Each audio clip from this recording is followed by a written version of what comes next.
What's up, guys? For anybody that's tuning in, so obviously I'm going to be doing things a little bit differently as far as the podcast goes, just based on how everything went with MaydayCon. I'm going to start doing YouTube broadcasts. Never really thought I would say YouTube broadcasts because every time I've seen the word booktube, I kind of throw up a little bit in my mouth. But apparently it might be a thing now. Because I was able to so easily pull audio from the videos I did for the convention, I'm like, you know what? Might as well have it to where people can see my beautiful face every time too, and the wonderful authors that I have. Hey, Misty, the wonderful authors that I have, populating my other part of the video. So, but yeah, I've got Tim Meyer on this evening. Hello, Tim. How are you? Hi, good. How are you? Doing well. So, what are you drinking tonight? I am drinking Stone Scorpion Bowl IPA.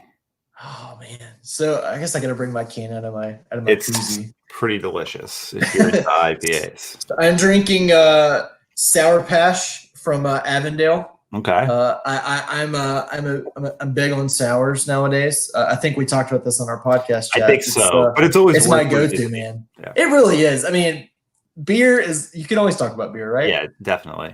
I haven't been into sours lately. I think I got a variety pack and that had some sours in it, but I don't even know who that was from. So I'm just not big on sours. They're not my favorite.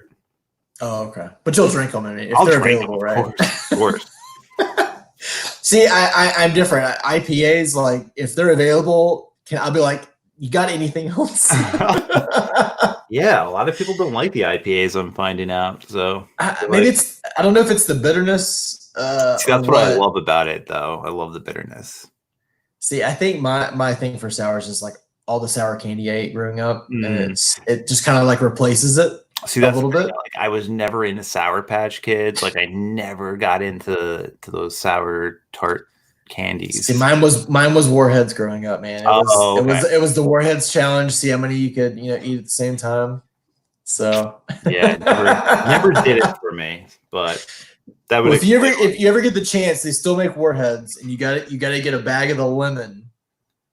I've had them before. I've had them. No, I'm saying if you want to do the challenge, if I got to do the challenge, and then you can see if it develops your taste for sour beers. It probably will. It probably won't. not this late in the game, right? Nah. Nope.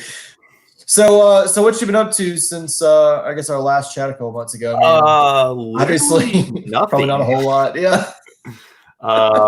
I'm in quarantine mode, so I haven't left my house since like mid-March, except to like walk around the block and do some outdoor activities that involve no human contact. So yeah, I've just been hanging in. Yeah. Pretty boring, but I've been writing a lot, so that's good. Hey, that's good. So, okay, I need to know a little bit about this fantasy novel that you told me about. You kind of threw it in there a little bit in a Twitter DM. Can you tell me a little bit about that? It's really early to even give you what it's about. I don't even know what it's about. It's so early. I'm still like in the rough draft. I got like 30,000 words down. And yeah, I don't know where it's going or what it's going to be. But it's, I guess you would call it grimdark. I'm not like too familiar with fantasy, but I guess that's the proper term for it. So it doesn't really have like magic or anything in it, but it takes place in like a Game of Thrones-esque setting. But it's also like Star Wars-ish. So it's like Star Wars, Game of Thrones, and like Dark Tower, like all mixed together. That's what it is so far. Nice. I don't know what it's going to end up being, but that's what it is so far at 30,000 words. So okay, yeah, you may need to go watch that Grimdark panel just to find out if that's where you're at. Yeah, I don't know. I don't even know what Grimdark is. It sounded right. I don't have the definition sitting next to me, but it's basically a really dark setting. Doesn't have to be super bloody or gory. And your characters can have no redeeming values. Does that sound like your novel? Kind of, yeah, actually. Okay. Then you're Grimdark. Wait, does that have a love story? There might be. It hasn't. Okay, then it could be Grim Heart, which is a newish term I kind that of literally like that. only So Ed McDonald coined that term with his series. It's called the Ravensmark Okay. trilogy, and he kind of coined it because he was like, it's a grimdark setting, but it's a love story. I don't know if it has like a love story in it, but it might. Like, there's It doesn't at the moment. Yeah, so many things could happen. I don't know. I don't know if it's going to be a standalone or a series. Like, I just don't know. I'm just kind of like my first drafts. I just kind of try to get it all out there and then sort through the mess later. So that's kind of what I'm doing. I'm just trying to get it all out on the paper, and then whatever it becomes, it becomes. We'll see after that. I got you. Yeah. Yeah. I kind of started a novel. I don't know what day was this. I think it was a day like earlier this week. Randomly, my brain woke me up at like 4 a.m.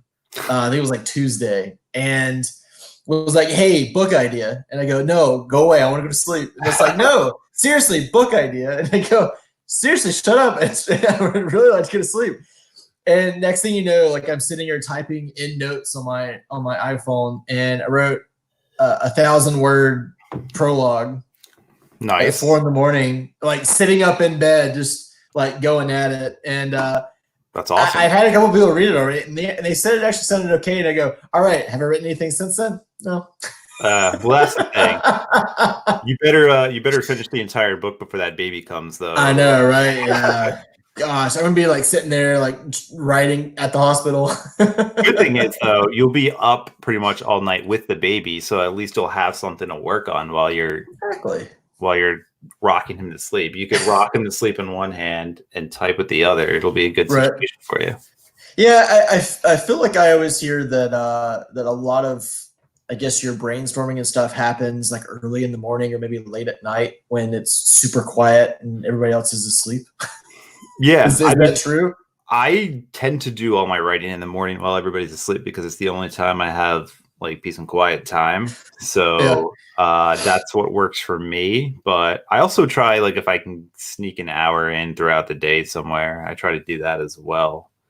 I don't know. I don't really have like a specific time, though. It's just kind of like my time is so limited to write that I need to like turn it on whenever I have the opportunities. Otherwise, like, I'll never get any writing done if I just wait for the right time, you know? Right. Exactly. Yeah. And, you know, I told a few people, I was like, yeah, I kind of got a taste for what you writer types, you know, go through about, you know, when you get an idea, you've got to get it down or you're going to lose it. Yeah. Because I've had that a couple of times where I've told my wife, I was like, oh, I've got this really great idea. She goes, write it down. I was like, no, I remember it. And, you know, 2 hours later, it's just completely gone. Yeah, I do that. I keep a notebook with like all my ideas in them. So I just have like a giant ass notebook that has like 50 to 60 ideas for novels and short stories. So do you ever just like look at it, you know, a couple of days later and go, what the hell was I thinking? Yeah, kind of all the time. I know it's funny. Like I have that notebook, but any new project I start is usually a fresh idea that I come up with. And those have been sitting there for like 5 to 6 years waiting to be written. But like sometimes then I'll get an idea and I'll just run with that instead. Mm-hmm. Jeez. Yeah. It's weird. Yeah. Being a writer is weird. I mean, I guess. Yeah. You'll find out. I'm not going to consider myself a writer yet. I haven't written enough. Hey man, as long as you write, you're a writer. Okay, so is writing reviews, does that count? Yeah, man. Okay. It all counts. Okay, I'm a writer then. Add that to my tagline. There you go. All right, so obviously I know we did this kind of chat to do your little short story, but just kind of going through a few other things. Can you tell me a little bit about your collection, Black Star Constellations, and then we'll get into the reading? Yeah. So it is a collection of 22 short stories of varying length. There's some flash fiction in there. There's actually 6 of the short stories are interconnected. They all take place at the same site, which is where Black Star Constellations, the title, comes from. So, and they're like interspersed throughout. So like the first story takes place at the Black Hill, And then there's like a second story, a couple stories in, and so on and so forth. And yeah, it's just a mixture of all different types of stories that I've had published in other places, some that were written specifically for the collection. So yeah, I'm pretty proud of it. I enjoy it. I gotcha. So I'll kind of, if you're ready, I'll let you kind of introduce the story you're gonna read. I'll pop it on, so you're the only one on screen, and just kind of take it away. And then when you're done, we'll chat for a few more minutes. Maybe talk about some stuff you got upcoming and cool, man. Anything else? Does that sound good? Sounds good to me. Awesome. Have at it. Thanks. Thank you. So I'm going to be reading a story called How to Kill a Bear with a Bow and Arrow. All right. Milo Medlock sat in a tree, the tallest oak in Red River, and waited for the bear. He'd seen the report on TV last night. A black bear had been spotted sometime between 6 and 9, going through garbage cans on Southland Drive near the bay. 3 people reported the bear's presence, and one of them had stood on their porch and shouted at the beast, hoping the loud noises would spook off the bear. But it hadn't. According to the report, the bear had ignored all human requests and continued sifting through the garbage for edibles. Once it had finished, it hustled into the nearby woods, and no one had ever seen or heard from the beast since, though the newscasters hadn't been shy about pointing out that the bear could reemerge anytime it pleased. Milo aimed his bow and arrow down at the ground. It'd been years since he'd shot a thing, and only dug it out for occasions like this. He wasn't ordinarily a hunter. He'd never killed an animal his entire life, unless you counted flies and the occasional hornet. Never killed anything bigger than his thumb. But when times called for it, when the neighborhood was under attack by bears or criminals posing as post office workers, Milo Medlock grabbed his bow and arrow. True story. About 2 years ago, Milo and his wife, Tilda, were watching the news one afternoon when a report came across the screen informing the good people of Red River to be on the lookout for a dangerous criminal posing as a mailman. Apparently, the scumbag was knocking on doors, pretending to deliver the mail, and then breaking into houses. Milo, not having a gun in the house to protect his family from the outside threat, had gone straight for the bow and arrow, the one his father had made for him when he was just a small boy, almost 40 years ago. Tilda thought the idea was ridiculous. She thought most of his ideas were, but she couldn't convince him to keep the doors locked and windows shut instead of sitting on the roof and scoping out potential burglars dressed like mailmen. Just let the authorities handle it, you schmuck, she had told him. Who do you think you are, Robin Hood? He told her that he obviously wasn't Robin Hood, but he was a pretty good shot. He practiced regularly in the garage with targets, beer cans, and such. He'd never entered any archery competitions, but Roman, a friend from the office, always encouraged him to do so. But Milo wasn't the confident type, and he never could bring himself to complete the online form for the Red River's annual archery contest. He'd known how well he could shoot, but what if there was someone better, someone more accurate, someone who could split his own bullseye down the center of his arrow, just like in the movies? He didn't think he could handle that kind of defeat, even though he'd hit that mailman when he'd come strolling up the driveway with no car behind him, no sack of mail on his back, hit him right where he intended. Luckily, it had been the burglar, otherwise there might have been legal repercussions for his sure shot. He'd hit the thug right in the leg, through the calf, and made sure not to inflict a mortal wound. He could have if he wanted to. If he had wanted to. If I'd wanted to, he thought, as he shifted in his makeshift tree stand. He was by no means a hunter, had never even given the sport any thought. Something about killing innocent animals made him uneasy. But what about the bear? Wasn't he innocent? After all, the bear hadn't done anything. Not really. It had invaded a suburban street and raided some garbage cans for food. It'd probably been hungry. It just needed some snacks, something to get by on until something better came along. No harm in that. It wasn't a man-eater, for Christ's sakes. It hadn't left the street a bloody mess of haphazardly thrown people parts. It had done nothing except to attempt to satisfy its most basic need, to eat. And it hadn't shed a drop of human blood to do so. Not yet. And that was where Milo Medlock drew the line. He wanted to remain proactive. Like the situation with the mailman imposter, he wanted to down the beast before it could inflict damage on the community. Sure, it started with a few overturned trash cans, but what came next? A few butchered people, kids shredded like rag dolls on their way home from school? What if the animal wandered into that 65 and older community down the block? Granny might be watering her front lawn 1 minute, getting her fucking arm ripped off the next. Milo didn't need that. Not in his neighborhood. not when he had the means to do something about it. You'll never kill that bear, Tilda had warned him. You don't have the sack. She'd continued to smoke her Marlboro Reds and watch Drew Carey on the television. She was only 40, but she acted twice her age, constantly nagging and crotchety. She'd been the reason Milo collected so much overtime, why he spent so much time in the garage with his bow and arrow and his almost endless supply of Miller High Life. You said the same thing about the mailman who wasn't a mailman, Milo had told her. Said I wouldn't get him. Not what I said, numbnuts. She'd scoffed then, between drags of her smoke. Said you'd get yourself killed, and unfortunately, I was goddamn wrong about that. You know, you're a miserable wench, you know that? She'd ignored his comment, acted as if he hadn't said anything at all. He'd leaned his head against the wall and breathed in a cloud of secondhand smoke. He'd coughed something fierce, and his asthma instantly flared.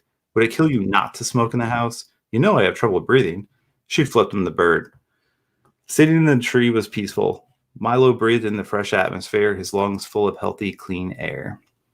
It made him happy being alone, happy to breathe, happy to be amongst the silence of nature, those intermittent sounds of birds twittering and branches swaying, the swoosh of wind passing through the trees.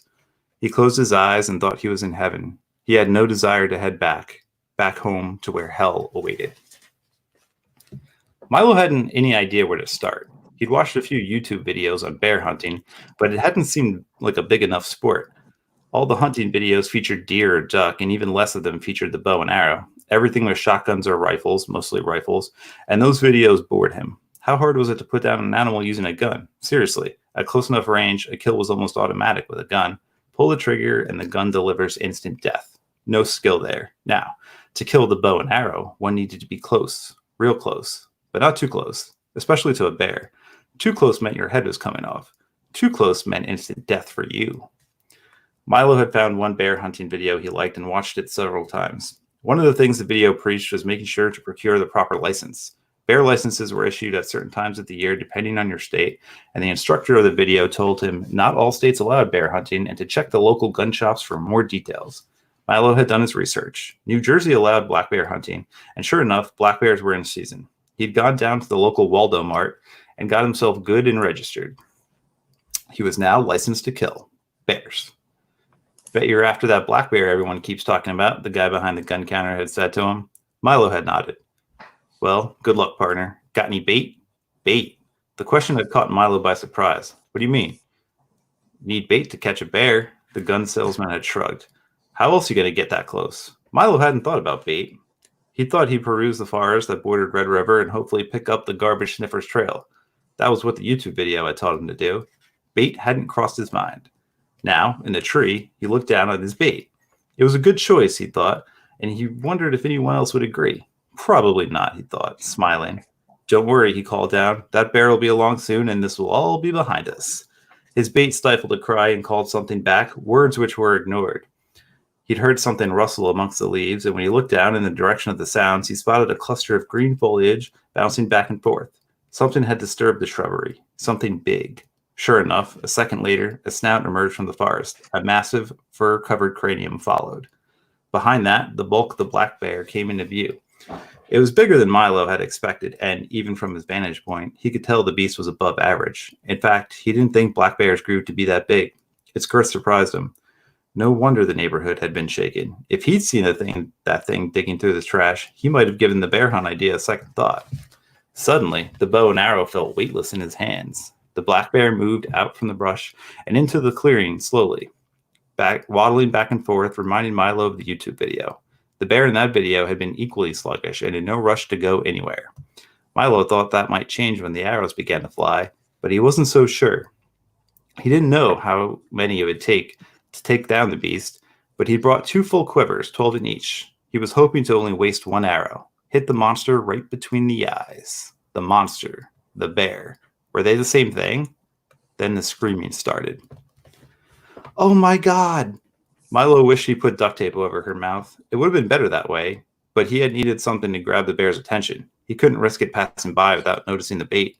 He needed it close. He needed it practically on her, so all he had to do was look down and fire. Shoot. Release the arrow and watch it penetrate the skull right between its eyes. The bear spotted Tilda, and Tilda started screaming, really letting him have it.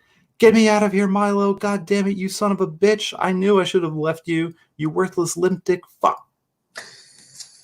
The bear jumped back on its hind legs and roared. Its bestial vocalization moved birds from their positions in the trees. It silenced Tilda at once.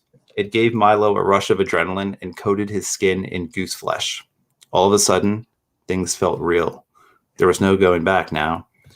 He aimed with his bow and arrow. He held his concentration on the bear's massive target of a head. The beast lowered itself down on all fours.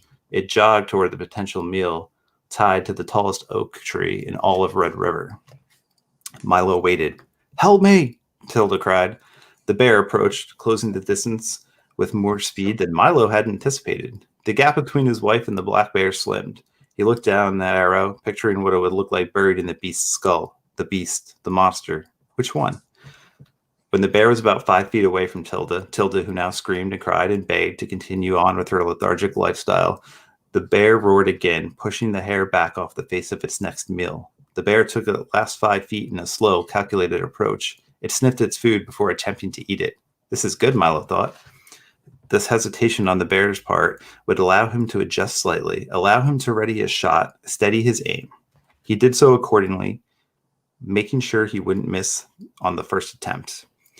But when he was ready to release the arrow, let his fingers slip off the string, he found himself unable to do so. The bear sniffed under Tilda's blouse. She whimpered and turned her head. Then she screamed when the bear opened its jaws and bit down on her thick thigh. It tore away a section of meat, a slab of raw muscle. Tilda screamed until her vocal cords broke. Milo continued to sit in the tree, keeping his aim on the bear, but as time slipped, so did his view of the current situation. He'd come here to kill a bear, a beast, a blight on society, something that terrorized and killed, something that must not live for the safety and well-being of others. But that wasn't the bear, was it? The bear hadn't hurt a soul, not until it had met Tilda Mildock, the real beast, the real monster in Milo's life. The bear ate a piece of the woman's thigh and decided it deserved seconds. It lunged forward, snout first, and tore away another piece of Tilda's leg, from her calf this time. She thrashed around and cried out, but she was no match for the all-powerful jaws of the woodland critter. It feasted on her muscle, wrestling with the blood and skin, digging its nose deeper into her, pulling away with more gore and muscle, more pieces of Tilda. Milo thought he should look away. He thought he should do something other than sit in the tree stand he'd made for himself, the front row seat to his wife's evisceration. He decided he should end the beast's life. He readjusted his aim and let the arrow fly. It connected true with a wonderful thwack. He wouldn't need another arrow. The beast was dead, and the bear continued to eat. Nice. It's a very happy story. It really is. Yeah, it's very uplifting, especially in these times. Did you hear me chuckle just a little bit? Yeah, I did. I heard you, which is why I started chuckling. Yeah, it was kind of difficult not to. That's fine. It's what it was intended for. It's very, very emphatic on those last couple of words. Oh man. That was fun. So that short story also shows up in the Switch House, correct? Yes. Okay. Was that always the intention to have it in there, or was it just something you added in? So the Switch House was shorter than I thought it was when I went to put it out under my own little small press. It was only like 35,000 words or 40,000 words, and I thought the book should just be a little beefier. So I had like 3 or 4 short stories that were just sitting there doing nothing. So just decided to package them together. And when I put out this collection, I kind of wanted to collect all the short stories together. So I pulled those over. So all those short stories that are in the Switch House are also in Black Star Constellations. So okay. Yeah, I mean, nothing wrong with that, right? I mean, it's your book. Why not? Yeah.